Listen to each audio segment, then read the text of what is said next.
Hello hello hello welcome back to zoology chronicles. और पिछले lecture में हमने डिस्कस किया था about the Golgi apparatus.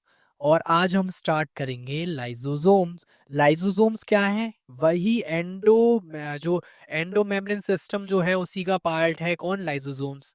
Okay. तो ये क्या है? Membrane bound organelles that contain digestive enzymes, यानी ये मेम्ब्रेन बाउंड ऑर्गेनेली है जिसमें डाइजेस्टिव एंजाइम प्रेजेंट होते हैं। मेम्ब्रेन कैसी है? सिंगल मेम्ब्रेन है, क्योंकि हमने ऑलरेडी बोला था डबल मेम्ब्रेन का कौन पार्ट है? वो है हमारा न्यूक्लियस, वो है हमारा माइटोकॉन्ड्रिया, वो है हमारा chloroplast. Okay. Found in eukaryotic cell, primarily animal cell and plant cell. ये मेजरली किसके अंदर मिलता है? यूकैरियोटिक सेल के अंदर, जिसके अंदर एनिमल सेल और प्लांट सेल आती हैं, तो इसके अंदर ये देखने को मिलता है।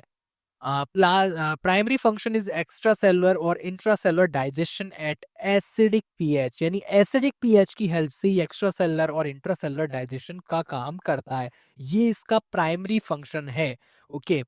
discovered by D. Dubé, a Belgian cytologist in 1955 who designated them as suicidal bag. Okay, तो डी ड्यूबे ने इसको डिस्कवर किया था, जो कि बेल्जियन साइटोलॉजिस्ट थे इन 1955 के अंदर। और उन्होंने क्या बोला था? इसे सुसाइडल बैग बोला था, क्योंकि अपने आप ही ऑटोफेगोजोम भी हो सकता है, इस वजह से इनको सुसाइडल बैग बोला गया। ओके।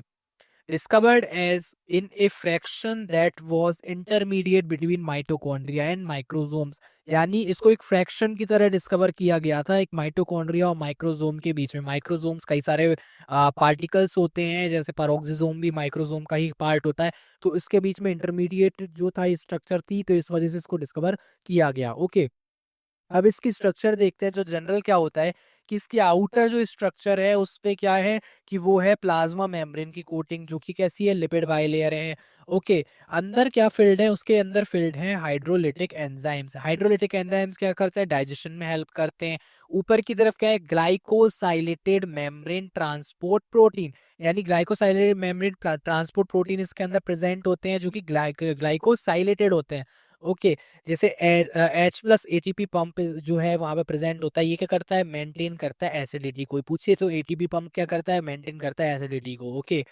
अब जो इसके इनर मेम्ब्रेन है, जो ये जैसे आउटर प्लाज्मा मेम्ब्रेन है, उसके अंदर एक इनर मेम्ब्रेन कोटिंग होती है, जिसको जो टू स्ट्रक्चर से मिलकर बनी हुई है, two two type of protein से मिलकर बनी हुई है। लाइसोसोमल एसोसिएटेड मेम्ब्रेन प्रोटीन और lysosomal integrated membrane protein, LAMP और LIMP। LAMP और LIMP से इसकी इनर कोटिंग मिलकर बनी हुई होती है।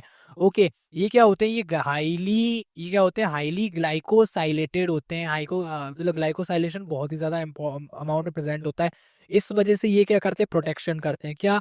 कि अंदर की तरफ एंजाइम प्रेजेंट है, तो इसी की बॉल को डिग्रेड ना करते हैं, इसी वजह से इसको प्रोटेक्ट करने का काम करते हैं लाइसोसोमल एसोसिएटेड मेम्ब्रेन प्रोटीन और लाइसोसोमल इंटीग्रेटेड मेम्ब्रेन प्रोटीन्स। अब हम डिस्कस करते हैं लाइसोसोम में प्रेजेंट एंजाइम्स के बारे में। तो क्या क्या होते हैं? फॉस्फेट एस्टरेज एंजाइम्स होते हैं। अब फॉस्फेट एस्टरेज एंजाइम का एक टाइप कैसा? एसिड फॉस्फेटेज, ये एक एंजाइम प्रेजेंट होता है। ओके। न्यूक्लियेज में कौन से एंजाइम्स प्रेजेंट होते हैं? जैसे डीएनएज और आरएनएज। अब डीएनएज क्या करेगा? डीएनए का डिग्रेडेशन करेगा। आरएनएज क्या करेगा? आरएनए का डिग्रेडेशन करेगा। ओके। समझ में आ रहा है ना? ओके। नेक्स्ट हम मूव करते हैं कि प्रोटीन डाइजेस्टिव एंजाइम्स कौन कौन से होते हैं? कोलेजिनेज होता है, कैटिपाइनेज होता है, और कैटिप्सिनेज होता है, और क्या होता है? अदर प्रोटीएजेस यानी जो कि प्रोटीन का डाइजेशन करे। ओके। यानी proteolytic enzymes. Okay. Carbohydrate digestive enzyme कौन कौन से हैं? बीटा ग्लूकोसाइडेज, हेक्सो अमीनोडीज, ओके, ए, और अल्फा मैनोसाइडेज और अल्फा फ्यूकोसाइडेज और लास्ट सेलिनिडेज। ओके। ये सारे एंजाइम्स प्रेजेंट होते हैं, जो कि क्या करते हैं? कार्बोहाइड्रेट का डाइजेशन करते हैं। ग्लाइकोसाइडिक बॉन्ड का डाइजेशन कौन करेगा? Beta glucosidase. हेक्सो अमीनो निडेज जो क्या करेगा? वो क्या करेगा? कई सारे अमाइन जो बॉन्ड्स हैं उनका उनका डाइजेशन करेगा, वो भी डिग्रेडेशन करेगा। ओके। उसके बाद मैनोज में उसका डाइजेशन करेगा अल्फा मैनोसाइडेज। फ्यूकोज करेगा फ्यूकोज का डाइजेशन फ्यूकोसाइडेज। ओके। सेलिनेज का करेगा सेलिनेडेज। ओके।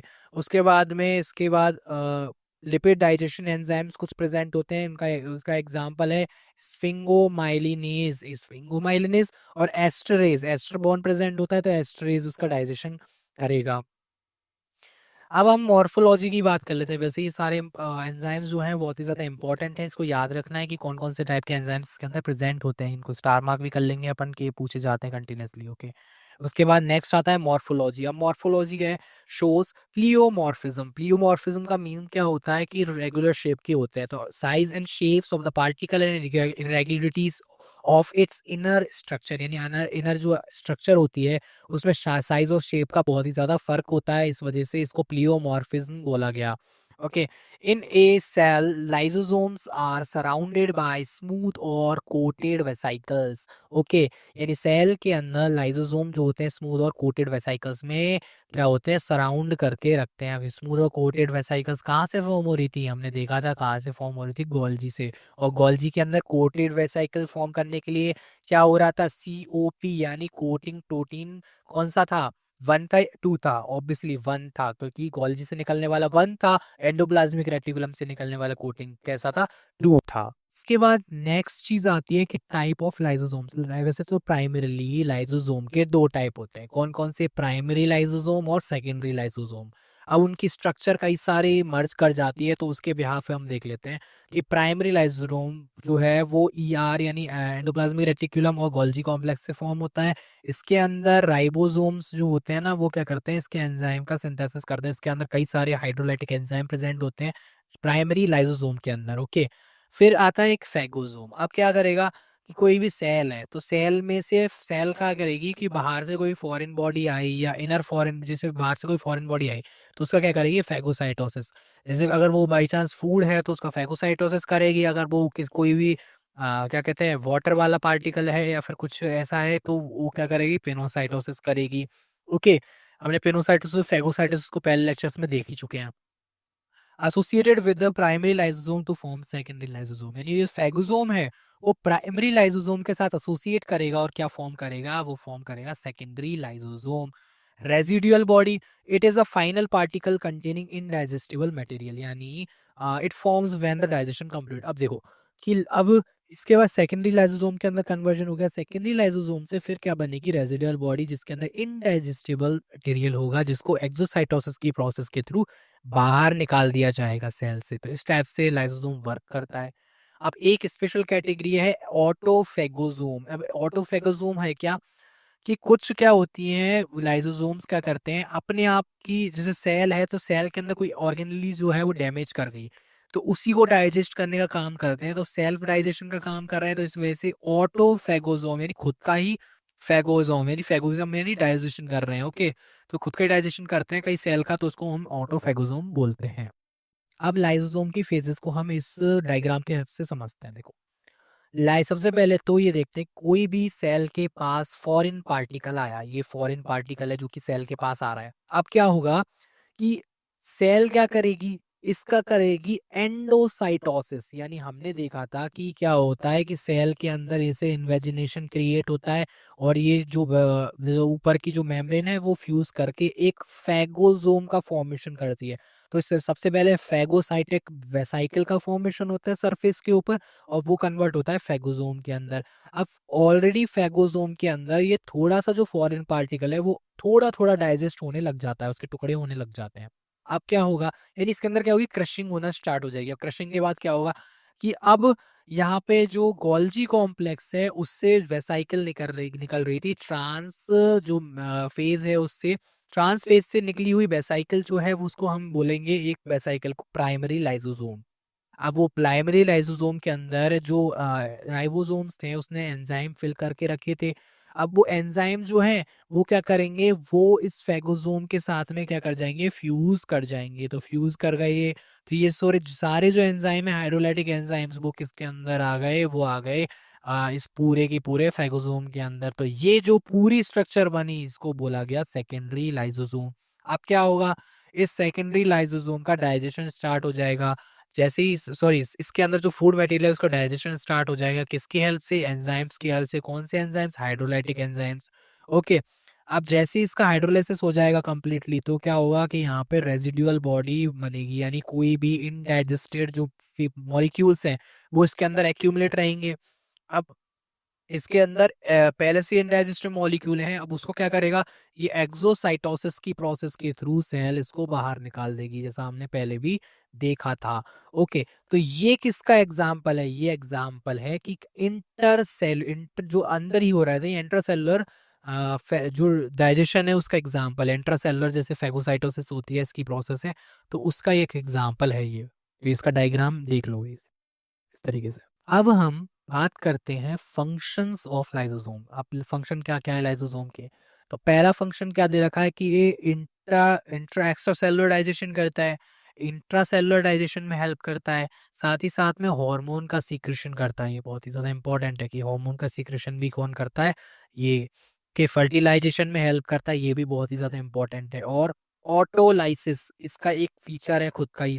ओके, इसके बाद आता है कि chromosomal break down, break chromosome के भी ब्रेक डाउन में ये बहुत ही ज़्यादा रोल प्ले करता है। ओके, अब सबसे पहले जो एग्जांपल है, हम क्या करेंगे कि इन सब जो जितने भी फंक्शंस हैं उनको थ्योरेटिकली नहीं समझ के हम उनको डायग्रामेटिकली समझेंगे, ताकि आपको समझ में आए और आप खुद ही उसकी थ्योरी लिख सको। ओके, तो अब क्या है कि इसके एक्स्ट्रा सेलुलर डाइजेशन का एग्जांपल हमने ले लिया, कोई भी बोन सेल है। अब बोन क्या होती है कि बोन ग्रो कर रही है कंटिन्यूअसली, तो बोन के अंदर two types of cell present होती हैं। कौन कौन सी, बोन के अंदर two types of cell present होती है, एक तो होती है ऑस्टियोक्लास्ट सेल और एक होती है ऑस्टियोब्लास्ट सेल। वैसे हम जब बोन पढ़ेंगे तब उसके बारे में पढ़ेंगे, बट अभी के लिए ऑस्टियोब्लास्ट सेल जो है वो क्या करेगी कि बोन का फॉर्मेशन करेगी, यानी बोन की ग्रोथ में हेल्प करेगी। वहीं ऑस्टियोक्लास्ट सेल ओवर ग्रोथ होने पर उसको रिड्यूस करने का काम करती है ना। क्लास्ट मींस जब रिडक्शन होता है, ब्लास्ट मींस फॉर्मेशन। ओके, अब जो ऑस्टियोक्लास्ट सेल है, ये जो हमने बनाई है, ये जो स्ट्रक्चर है ऊपर ऊपर वाली, वो क्या है, ऑस्टियोक्लास्ट सेल है। अब इसके अंदर क्या है, मल्टी न्यूक्लिएटेड होती है। ह्यूमन के अंदर 4 न्यूक्लियस इसके अंदर प्रेजेंट होते हैं, ठीक है। अब हर न्यूक्लियस क्या पास क्या होगा, एंडोप्लाज्मिक रेटिकुलम होगा, गोल्जी कॉम्प्लेक्स होगा, तो अब ढेर सारे गोल्जी कॉम्प्लेक्स हो गए। अब क्योंकि ये ऑलरेडी क्या काम करेगी, वो क्या काम करेगी कि एक्स्ट्रा ग्रोथ को रिड्यूस करने का। तो अब ये osteoclast cell, extracellular digestion हो रहा है, ध्यान रखना, एक्स्ट्रा सेलुलर सेल से बाहर डाइजेशन हो रहा है। ओके, तो क्या करेगी कि ये कोई बोन थी, ये कोई बोन है, ये कोई बोन वाला पार्ट है, नीचे नीचे का जो पार्ट है वो बोन वाला पार्ट है, ये जो बोन है। अब बोन से क्या हुआ कि ये ऑस्टियोक्लास्ट सेल आई और यहाँ पे इंटैक्ट करती है सीलिंग जोन से। ओके, सीलिंग जोन ने क्या किया, रिसेप्टर्स प्रेजेंट होते हैं इस टाइप से, उसको क्या किया, सील कर दिया दोनों तरफ से, यहाँ पे सील हो गया। अब यहाँ पे क्या है कि यहाँ पे एक इरेगुलर स्ट्रक्चर होती है, रेगुलर फोल्डिंग होती है। तो अब क्या है कि लाइसोसोम बनेंगे, लाइसोसोम में कुछ एंजाइम्स प्रेजेंट होंगे हाइड्रोलिटिक, वो क्या होंगे कि इस एब्जॉर्प्शन पे रीएब्जॉर्प्शन पिट के अंदर रिलीज आउट हो जाएंगे। रीएब्जॉर्प्शन पिट या फिर बोन जो है उसके अंदर रिलीज आउट हो जाएंगे, जहाँ से क्या होगा कि डाइजेशन शुरू हो जाएगा इस बोन का। अब क्या होगा, ये माना कि कुछ डाइजेशन रह गया, तो अब क्या होगी कि वो एंडोसाइटोसिस की प्रोसेस के थ्रू जो पार्टिकल्स हैं, मॉलिक्यूल्स हैं, वो सेल के अंदर चले जाएंगे, और ये जो पार्टिकल है वो क्या कर उसका हो जाएगा इंट्रा सेलुलर डाइजेशन। तो वैसे तो जनरली इसमें क्या होता है, एक्स्ट्रा सेलुलर डाइजेशन, अगर कोई पार्टिकल इंटैक्ट रह जाता है तो उसका एक्स्ट्रा इंट्रा सेलुलर डाइजेशन भी होता है, ठीक है। तो ऑस्टियोक्लास्ट सेल्स का एग्जाम्पल हो गया एक्स्ट्रा सेलुलर डाइजेशन का। ओके, सेकेंड केस देख लेते हैं, इंट्रासेलुलर डाइजेशन। अब इंट्रासेलुलर का तो हमने ऑलरेडी डायग्राम पहले देखा ही था कि किस टाइप से इंट्रासेलुलर डाइजेशन होता है। ओके, अब उसमें 2 कैटेगरीज होती हैं, एक तो होती है ऑटोफैगी, एक होती है हेट्रोफैगी। ऑटोफैगी यानी इंडिजिनस मटेरियल, अब क्या है कि अपने अंदर के ऑर्गेनेलीज को है डाइजेस्ट करेगा, तो वो तो क्या हो गया, ऑटोफैगी कंडीशन हो गई, हमने पहले डिस्कस किया, ऑटोफैगोसाइटोसिस इसका नाम होता है। हेट्रोफैगी यानी बाहर से कोई फॉरेन बॉडी का, अब जैसे हमने जो डायग्राम देखा था प्रीवियसली, तो उसके अंदर तो क्या हो रहा था, जो ये वाला डायग्राम था, इस वाले डायग्राम के अंदर क्या हो रहा था कि बाहर से कोई फॉरेन मॉलिक्यूल आया और फॉरेन मॉलिक्यूल ने का क्या हुआ, फेगोसाइटोसिस हुआ, और फर्दर क्या हुआ कि एक्सोसाइटोसिस हो गया उसकी जो वेस्ट मटेरियल है उसका। वहीं अगर ये ऑटोफैगी कंडीशन है, तो ये जो मटेरियल था, जो फॉरेन पार्टिकल था, वो फॉरेन पार्टिकल ना होके क्या है कि माना कि ये जो कोई कोई गोल्जी बॉडी है, जो गोल्जी कॉम्प्लेक्स है, वो कोई वेस्ट मटेरियल के अंदर कन्वर्ट हो गया, तो इसका ही जो फेगोसाइटोसिस है सेल करेगी, तो वो किसके थ्रू करेगी, वो ऑटोफैगिक कंडीशन के थ्रू करेगी। ओके, नेक्स्ट और ये सबसे ज़्यादा इम्पॉर्टेंट पार्ट है हार्मोन का सीक्रेशन। हमने अगेन इसकी थ्योरी नहीं लिखी है, हमने इसके डायग्रामेटिक व्यू से इसको समझेंगे। ओके, तो अब देखो, थायराइड ग्लैंड की बात हो रही है, वहाँ पे क्या प्रेजेंट होते हैं, थायरोग्लोबुलिन। ये बहुत ही कई सारे जो कंपाउंड्स हैं जो है थायरोग्लोबुलिन, वो प्रेजेंट होते हैं।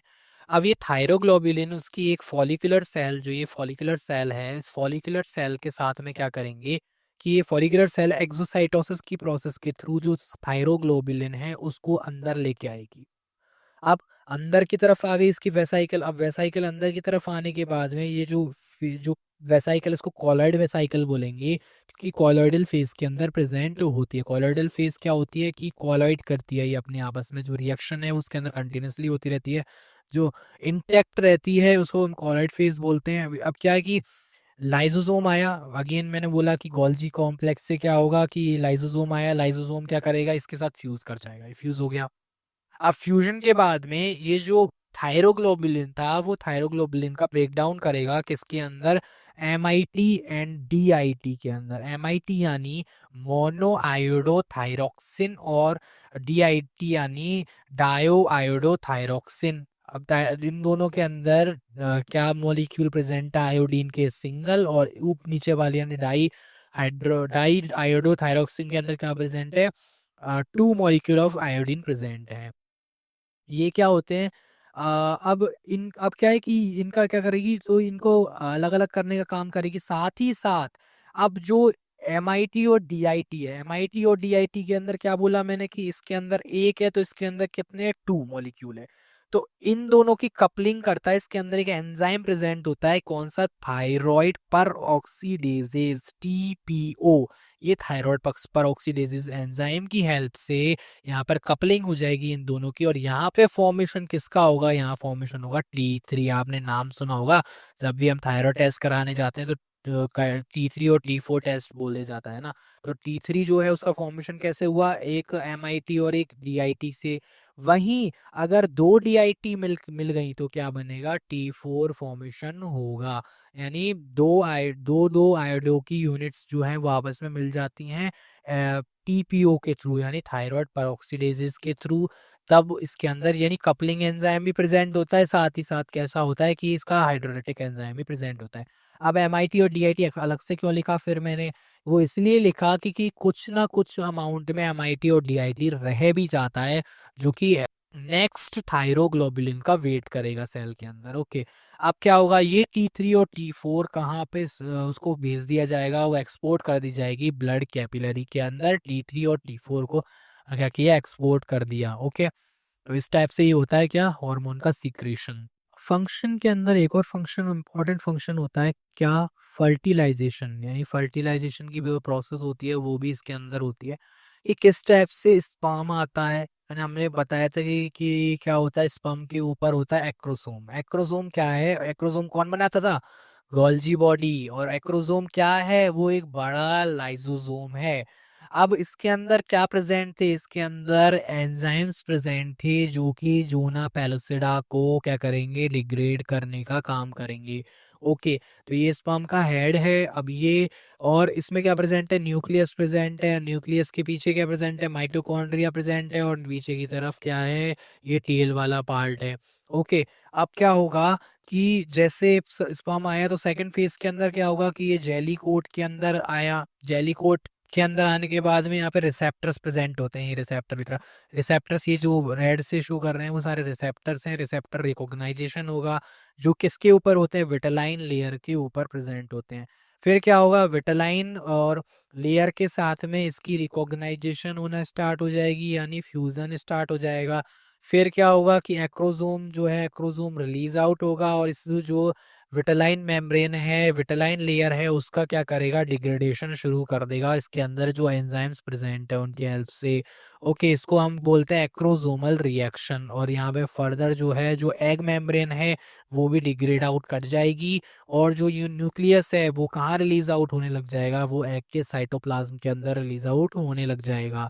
इसी बीच में एक प्रोसेस और चलती है कि कॉर्टिकल जो ग्रेन्यूल्स होते हैं, इसको हम फर्टिलाइजेशन के टाइम भी समझेंगे, पर अब यहाँ पे थोड़ा सा समझ लेते हैं कि कॉर्टिकल ग्रेन्यूल्स क्या किसके साथ फ्यूज करना शुरू कर देते हैं, वो इसकी जो प्लाज्मा मेम्ब्रेन है उसके साथ फ्यूज करना शुरू कर देते हैं।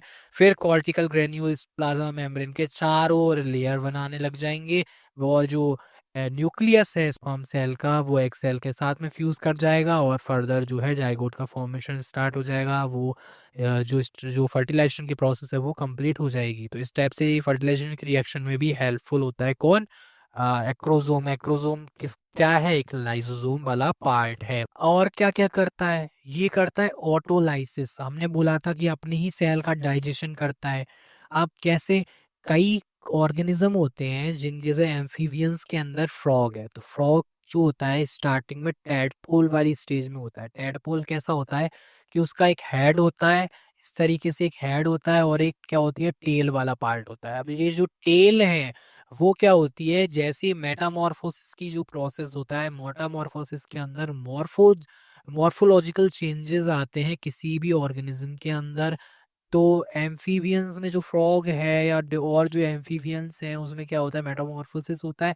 उसके अंदर जो लाइसोसोम है वो इसी जो टेल है उसका ऑटोलाइसिस कर देते हैं। ऑटोलाइसिस की हेल्प से इसका डिग्रेडेशन हो जाता है, और जो फ्रॉग है उसके अंदर हमें टेल देखने को मिलती नहीं है।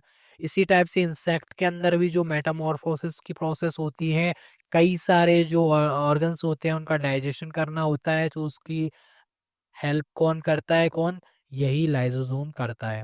ओके। अब क्या है, इसका एक थोड़ा सा नेगेटिव इम्पैक्ट भी है। तो क्या होता है कि कई बार जैसे एक्स्ट्रा डीएनए बन गया, पॉजिटिव इम्पैक्ट क्या, कभी एक्स्ट्रा डीएनए बन गया तो उसके लाइसिस में भी कौन हेल्प करेगा, डीएनएज करेगा। डीएनएज कहाँ प्रेजेंट होता है, वो होता है लाइसोसोम में।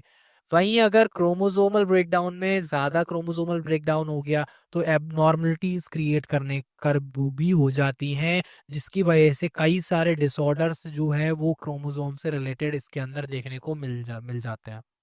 तो यहाँ तक का जो पार्ट था वो था हमारा लाइसोसोम वाला पार्ट, जो बड़ा ही इजी था। कुछ इसके अंदर एंजाइम थे जिनको याद रखना है, कुछ प्रोसेस थी, इसके फंक्शन है उनको इम्पोर्टेंट तरीके से बिल्कुल याद रखना है। और स्पम्प्स में एक्रोसोम प्रेजेंट होते हैं, ये तो बिल्कुल याद रखना है, पूछा जाता है कई बार, है ना।